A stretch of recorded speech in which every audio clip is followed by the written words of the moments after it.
Today is Sunday. Uuwi na kami ni Flory. Uwi na kami later. Flight namin 6 p.m. Nood muna siya ng Miss Rachel para lang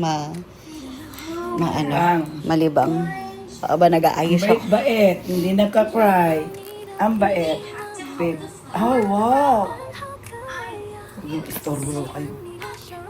Seryoso ayaw magpastorbo. Hindi naman ako nanonood na Miss Rachel. Ah? Ah? Ah? Ah? Ah? Ah?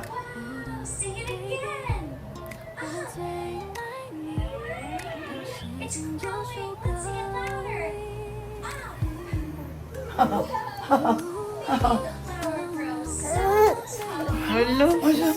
Ano kaya ang response yan? Ha? Ha? Ay! Nag-iiba-iba kasi yung kulay. Si Rachel ba nanay mo?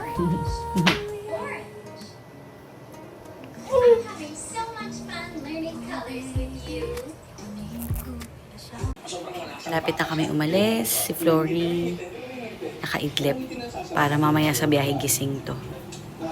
Pero sana makatulog pa rin siya kasi Masaya kami. malungkot ang lola. Alis na kami. Pero po, susunod naman si mama. 2 weeks. In 2 weeks. Alis na ako rin. Ayan, ready na tayo. Ito lang din yung suot ko nung umalis sa Hong Kong. Pinalaban ko lang. Nag-leggings lang ako ngayon. Tapos, ito talaga yung suot-suot ko buong trip ko dito. So, mas comfy na siya kaysa nung una ko siya nabili kasi lumambot-lambot na. So, yan. Para tayong magja-jogging. Nanaba ako. Tumaba ako ng 10 days. 10 days lang ako nandito. Ang laki ng tinaba ko. Pero okay lang. Holiday ngayon. Kaya go. Ito yung kwarto ko dati. Pero hindi na ako nakakatulog dito.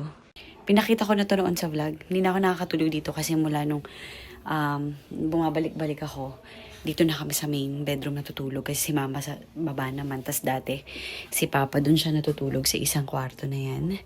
Dahil naghiwalay sila ni mama ng higaan dahil nga si mama lamigin. So, magkahiwalay sila ng room.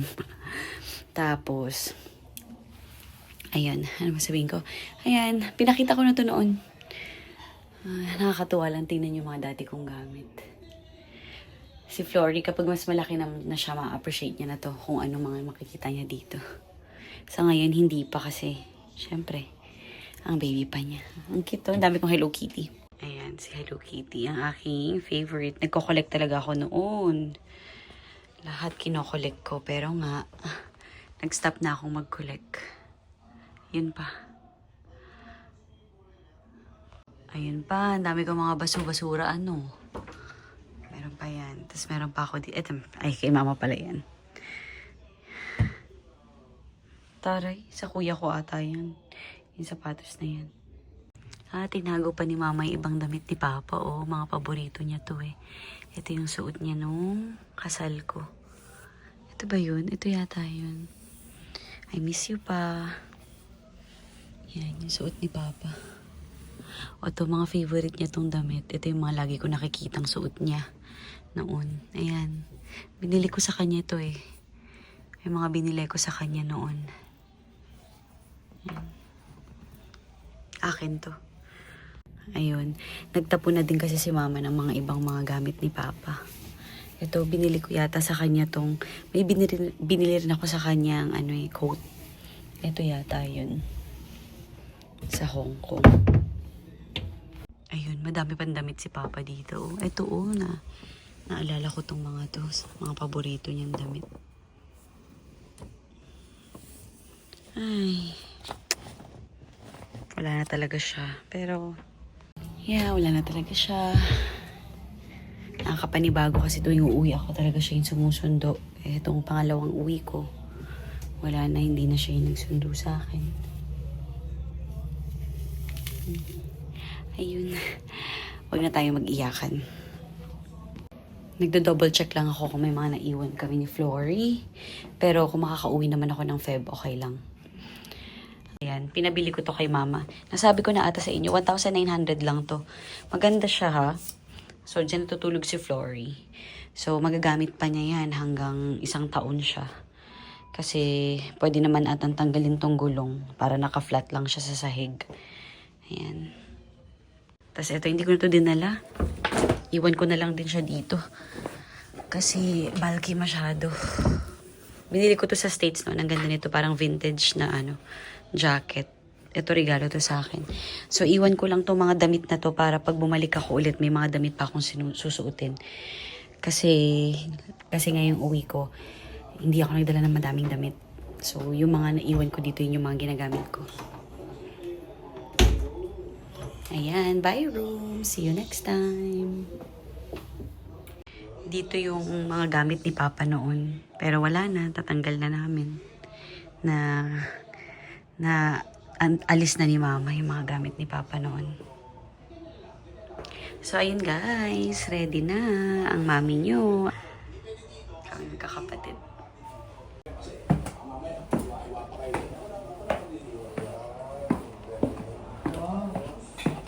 Babay ka na sa Lola. See you again. Sana makauwi kami ng Feb. Picturean mo kami, dali. Picturean mo kami, dali. Nakatawa. Taba iyan. Sobrang sarap. Ayan, say bye-bye to the cats. Bye-bye ka na sa cats. Bye-bye cats. Asan si Basha? Bye-bye Basha.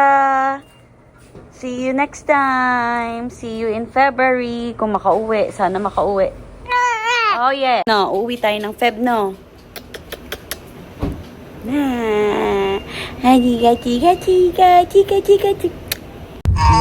Yes. Nilalaban niya talaga yung antok niya. Kahapon ganito din. Naglaban lang kami 1 oras pagpatulog. Oh, yeah.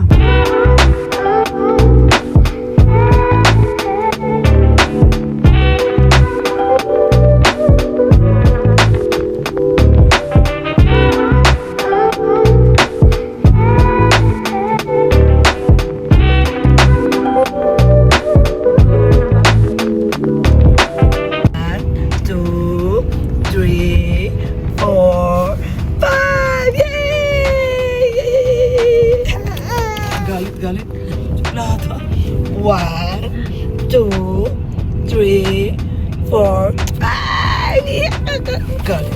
Ayaw. Bye-bye Lola. See you next week. Bye-bye na. See you next week. Bye-bye na.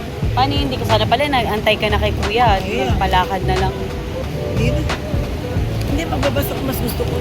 Sige. See. Oh wow, ang saya-saya mo na. Iyak ka kanina. Iyak kanina. Wala yan, ma'am. 4. Hindi pa, nabinyagan na po siya. Hindi pa.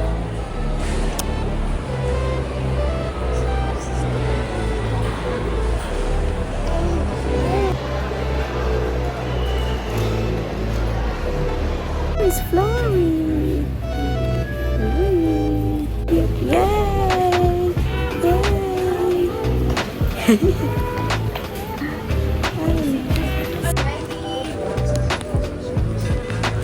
Send si Flory.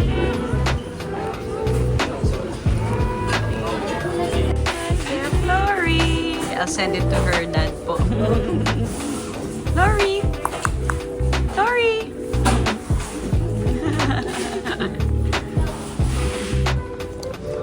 Hi guys, ayun, nandito kami ni Flory sa lounge dahil ang flight namin change nila na-delayed ng ilang oras, 5 hours. Dapat aalis na kami ng 6 p.m. tapos na-change ng 10 p.m. So ayun, kaya nasa lounge kami ni Flory. Binigyan kami ng free lounge ng pad. Kasi explain ko sa inyo later. Explain namin later kung bakit kami nasa lounge. Oh yeah. Flory! Nag-aantay pa rin kami non-stop. Finally, nakasakay na kami. Ay, look at you! Hi! Hello! Good girl. Good girl, anak, ha? Kung ka na. Happy ka? Sarap ng sleep mo. Puyat na yung baby namin, no? Puyat na yan si Flory. No, sorry, my love. No, puyat ka. Pagod na pagod. Sorry. Pang na kami, nag-aantay ng baggage. Kawawa naman yung baby ko. Puyat na. Nasa taxi na kami, guys.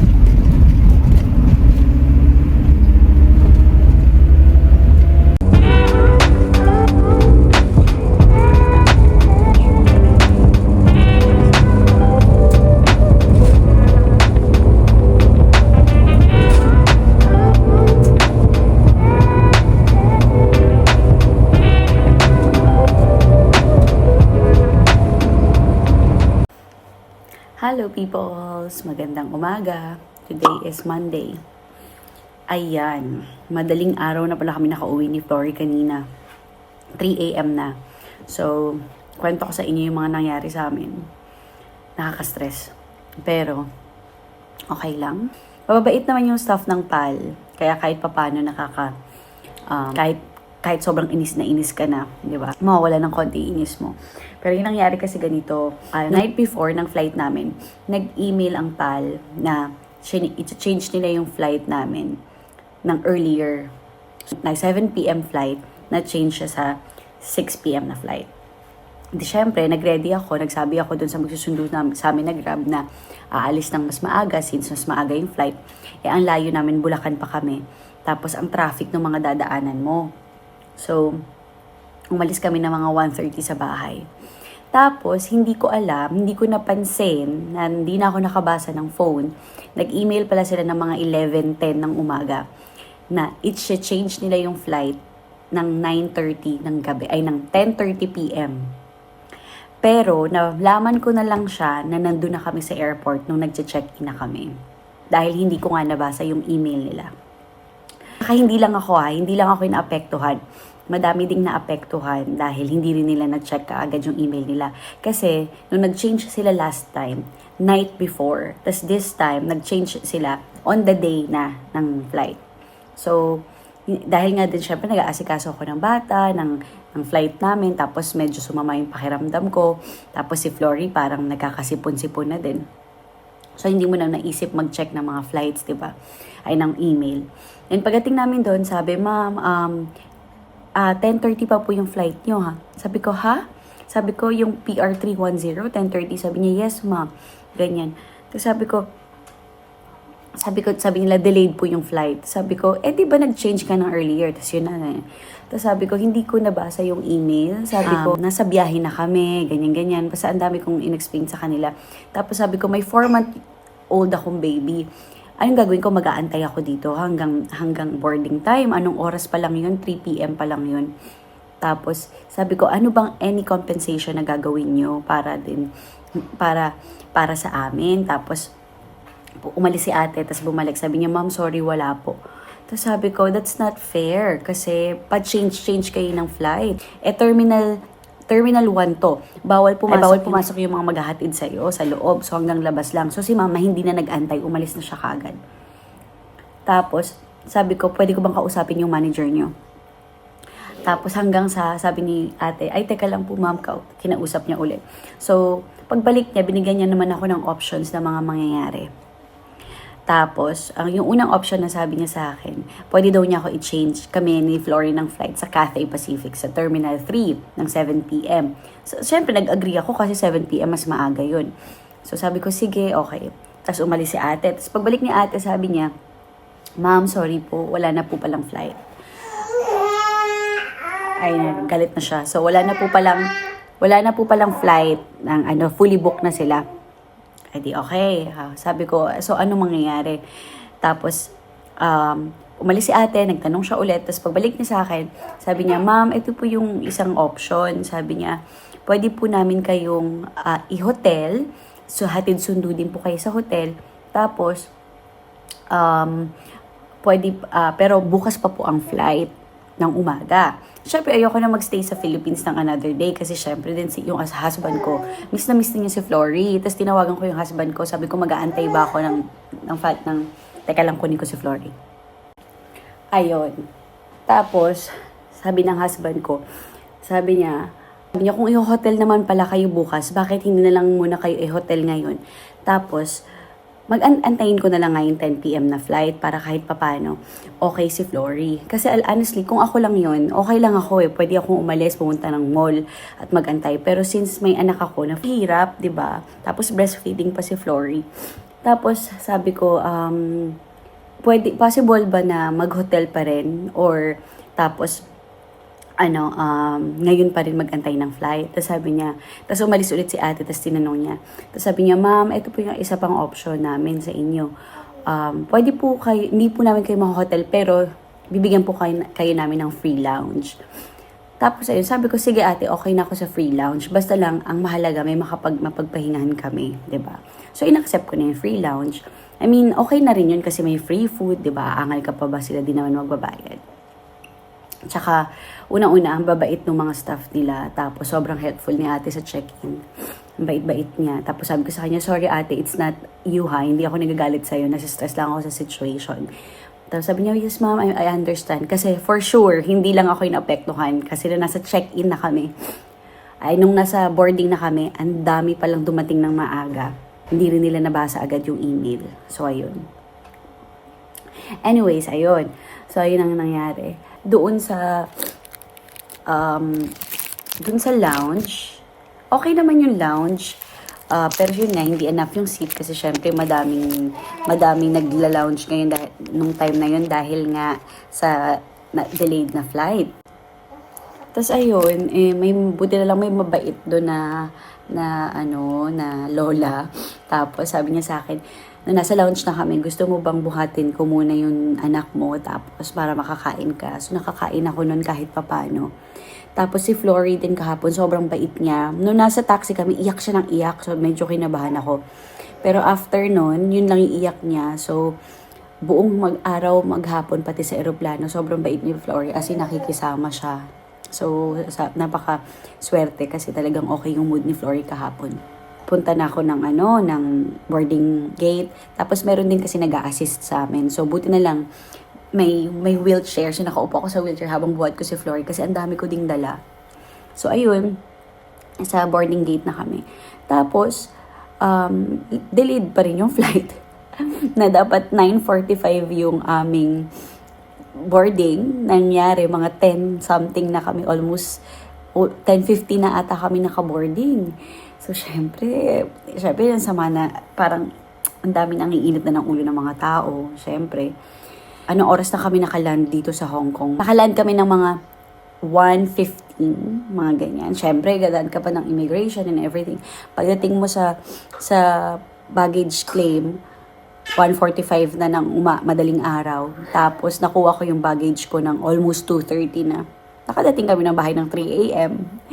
Sus ko, awang-awa ako kay Flory kasi pagod na siya. Tapos, nakatulog naman siya buong flight. Tapos, pauwi nasa taxi kami, tulog din naman siya. Pero, nung nandito na kami sa bahay, doon na siya hirap na hirap matulog. Kasi syempre, overtired na siya. Tapos, siguro hindi niya maintindihan yung pagod niya. Pero ayun, okay na din. I mean, thankful pa rin ako kahit medyo stressful kahapon. Kahit pa paano na may compensation na nabigay sa amin ng PAL. So, yun lang guys. May bisita kami agad. Kadarating lang ni Flory, gagala agad. Makakabala tayo nito. Gala ang bata. Ayun naman yung gustong-gusto niya eh. Oh, gala. Tsura. Wala, ang laki na niya dyan. Grabe. Dito tayo. Bibili ka ng extra. Asan si Flory? Bumili kami ng food sa palengke.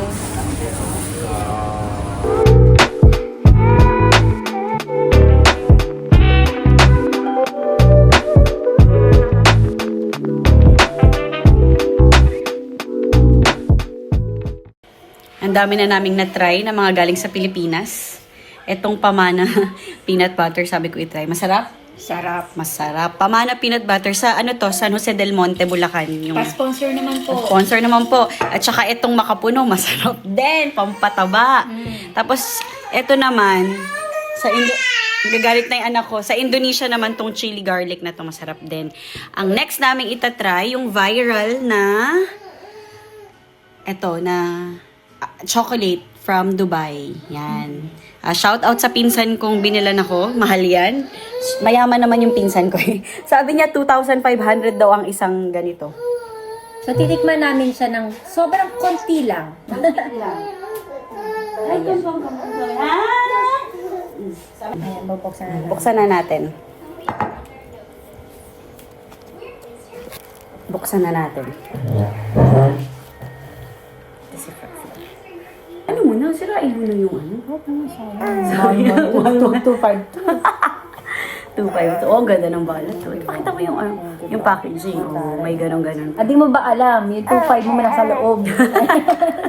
May guntuya. Ay, sosyalin. Pakita natin yan. Pakita mo, may paganon. Ano flavor nito? Pistachio.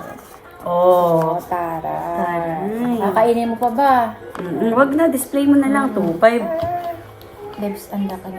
Hati na lang tayo sa Isa isa. lang. Yan na naman tayo sa hati. Ito, punas. Tapos mabibitin na naman. Pugas. Ay. Tingnan na. Ay, sakto malambot-lambot. Nakadiet yung asawa ko eh. So, maganda to. Hindi niya to matitikman. Hindi, walang diet pa gano'n. Oh my God! Ang tingnan niyo yung Pag-viral loob. Oh, pakita mo yung loob. Oh, kita niyo ba yung pistachio? Oh. Pistachio. I-judge natin to. Pag hindi tayo nasarapan, ipapa-refund natin. Oo. Parang hindi naman ako nagbayad sa pinsan ko. Wallet mo dito.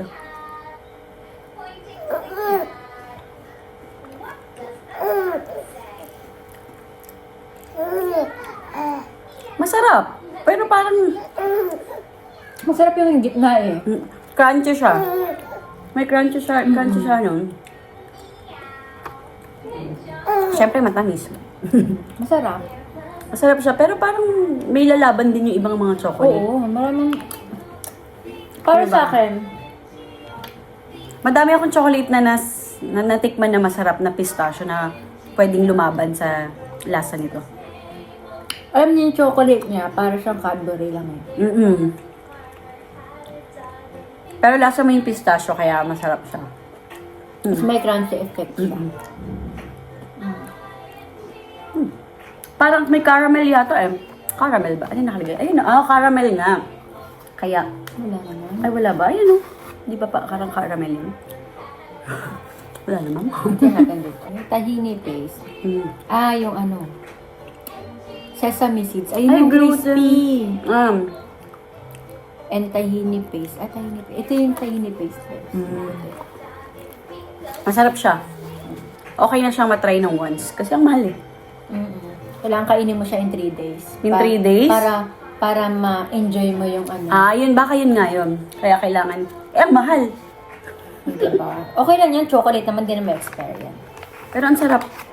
Good siya. Ano ba ito?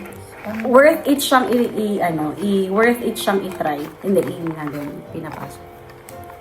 Na ganyan. Worth it siyang i-try. Kung gusto niyo siyang i-try, pwede naman. Kung may extra budget kayo, why not? 8.5. Pero dahil mahal siya, 10. Pero masarap siya. Masarap.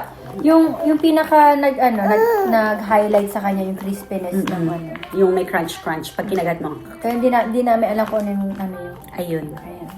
So, kung nasa Dubai kayo, tas turista kayo, meron kayong extra money, siguro worth it naman siyang bilhin ng... Kahit isa lang. Isa lang. Mag-share na lang Oo, kayo. share na kayo. Tapos, sundan nyo na lang ng KitKat. Oo. Hindi siya sobrang tamis. Yung Di ba? habang sumasagot siya. Hindi siya sobrang tamis. So, yun lang. You don't like the game anymore. It's boring, Daddy. I need a new game.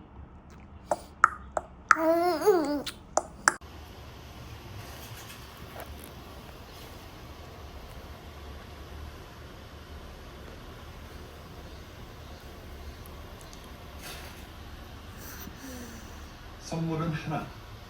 빵과 복권. 둘 중 하나만 선택하시. Gabi na, peoples. Si Flory nandito. Binibigyan ko siya ulit ng pacifier. Tinatry ko kung ngayon kaya niya ng gusto niya. Kanina tinry niya eh. Medyo matagal. Tapos ngayon, tingnan natin. Ayan, ayan, itsura niya. Oh, ayan. Ayaw niya pa rin. Iniiwan ko lang para lang may hawak siya. So, magugas tayo ng pigan. Diyan ka lang, anak ha. Wait lang ha. Maghugas lang ng pinggan si mami. Wait lang.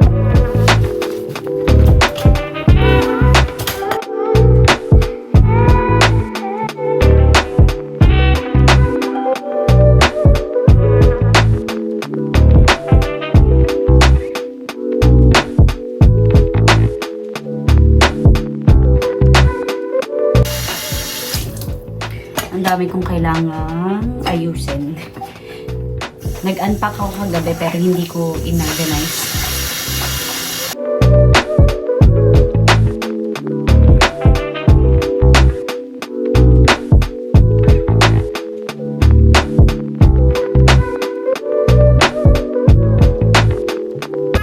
Si Flory kumakanta.